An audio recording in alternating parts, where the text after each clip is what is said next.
एक समय था जब भारत दुनिया के सबसे अमीर देशों में शामिल हुआ करता था, जिसके चलते हर कोई हमारे देश पर शासन करने का सपना देखता था। भारत पर शासन करने के मकसद से यहाँ पर कई लोगों द्वारा आक्रमण और कई राजाओं द्वारा राज भी किया गया। वहीं हमारे देश में अंग्रेजों ने भी काफी लंबे समय तक अपनी हुकूमत चलाई और इस दौरान भारत को कई तरह के नुकसान भी हुए। जहाँ पहले भारत देश को एक सोने की चिड़िया होने का दर्जा मिला था, वहीं अब भारत को मिला ये दर्जा पूरी तरह खत्म हो चुका है। किन कारणों से हमारे देश को ये दर्जा मिला हुआ था, उन कारणों के बारे में आज हम आपको विस्तार से बताएंगे। भारत का सोने की चिड़िया कहे जाने के कारण भारत को ये नाम कई वजहों से मिला हुआ था। उस दौर में भारत के राजाओं के पास काफी धन और संपत्ति हुआ करती थी। वहीं भारत में मसाले, कपास और लोहा काफी अच्छा मात्रा में पाई जाती थी और इन चीजों को अन्य देश के लोगों द्वारा खरीदा जाता था। इसके अलावा उस समय भारत की जीडीपी भी काफी अच्छी हुआ करती थी। वहीं भारत को सोने की चिड़िया कहे जाने के कारण अनेक है। भारत को सोने की चिड़िया कहने के पीछे जो एक सबसे बड़ा कारण हुआ करता था, वो मोर सिंहासन था। इस सिंहासन की अपनी एक अलग ही पहचान हुआ करती थी। कहा जाता है कि इस सिंहासन को बनाने के लिए जो धन इस पर लगाया गया था, उतने धन में 2 ताजमहल का निर्माण किया जा सकता था। लेकिन साल 1739 में फारसी शासक नादिर शाह ने एक युद्ध जीतकर इस सिंहासन को हासिल कर लिया था। आखिर ऐसा क्या खास था इस सिंहासन के बारे में और किसका था ये सिंहासन, इसके बारे में हम आपको विस्तार से बताएंगे। मोर सिंहासन का निर्माण शाहजहां द्वारा 17वीं शताब्दी में शुरू किया गया था। इस सिंहासन के निर्माण के लिए शाहजहां ने काफी खर्चा किया था। इस सिंहासन को बनाने के लिए करीब 1000 किलो सोने का प्रयोग किया गया था। इतना ही नहीं, इस सिंहासन में कई बेशकीमती पत्थर जड़े हुए थे। इन पत्थरों के अलावा इस सिंहासन की शान कोहिनूर हीरे ने और बढ़ा दी थी। ये हीरा भी इस सिंहासन में लगा हुआ था। वहीं इस सिंहासन की कीमत की बात करें तो इसकी कीमत 4.5 अरब की बताई जाती है, जो कि भारत के रुपए के अनुसार 450 करोड़ है। कोहिनूर हीरे का जिक्र आप लोगों ने कई बार सुना होगा।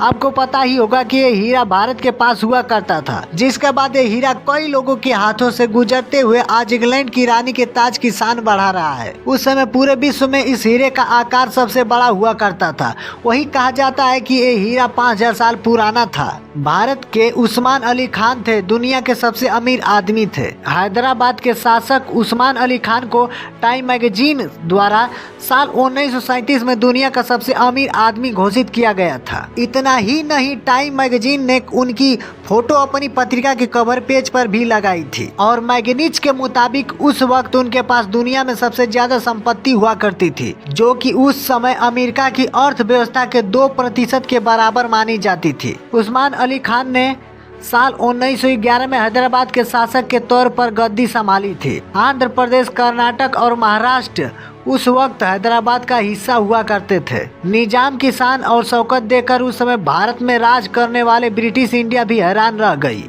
कहा जाता है कि उनके पास कई तरह के हीरे हुए करते थे। निजाम इतने अमीर थे कि उनके पास हीरे की गोल्फ की गेंद हुआ करती थी। वही इस वक्त इस हीरो को दुनिया में 5वां सबसे बड़ा हीरा नामित किया जाता है और इसकी कीमत 10 करोड़ रुपए के आसपास बताई जाती है। इतना ही नहीं, निजाम ने साल 1947 में ब्रिटिश की रानी को उनकी शादी में हीरे का हार तोहफे में दिया था, जिस हार को निजाम ऑफ हैदराबाद के हार के नाम से आज भी जाना जाता है। इसके अलावा दूसरे विश्व युद्ध के दौरान उन्होंने ब्रिटिश की मदद करने के लिए उन्हें 2 लड़ाकू जहाज दिए थे और उनकी इस मदद के लिए उनको साल 1946 में ब्रिटिश ने सम्मानित किया था। उस्मान अली खान के पास अपनी खुद की मुद्रा भी थी, जो कि हैदराबाद में चलती थी। उस मुद्रा को उस्मानिया सिक्का कहा जाता था। इसके अलावा स्टेट बैंक ऑफ हैदराबाद उनके शासन के काल में ही खोला गया था। कहा जाता है कि एक बार एक ब्रिटिश अधिकारी ने उनका मजाक बनाया था और कहा था कि उनकी रोल्स रॉयल्स गाड़ी खरीदने की क्षमता नहीं है। इस मजाक का जवाब निजाम ने 50 रोल्स रॉयल्स खरीद कर दिया था।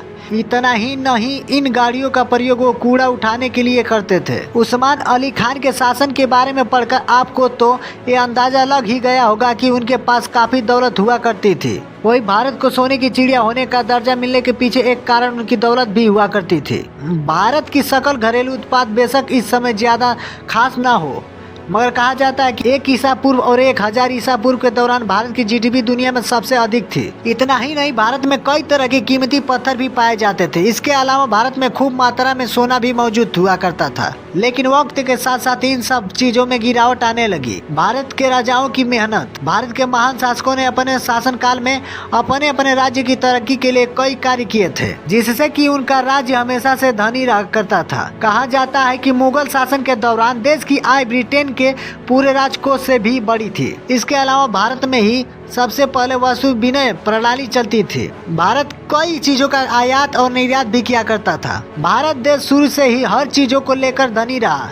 हमारे देश में खेती के जरिए कई चीजों का उत्पादन कई वर्षों से किया जाता रहा है। वही भारत की जमीन पर कई मात्रा में सोने और हीरे भी पाए जाते थे। वही भारत में मौजूद इन्हीं चीजों को अंग्रेजों और दूसरे देश के राजाओं द्वारा लूट लिया गया और जिसके कारण हमारे देश को काफी हानि हुई। अगर भारत में इन लोगों द्वारा शासन नहीं किया जाता तो शायद आज हम एक कह सकते थे कि भारत एक सोने की चिड़िया है। लेकिन समय के साथ साथ भारत का स्थान दुनिया में कम होता चला गया और ये सवाल पीछे छोड़ गया कि भारत को सोने की चिड़िया क्यों कहा जाता था।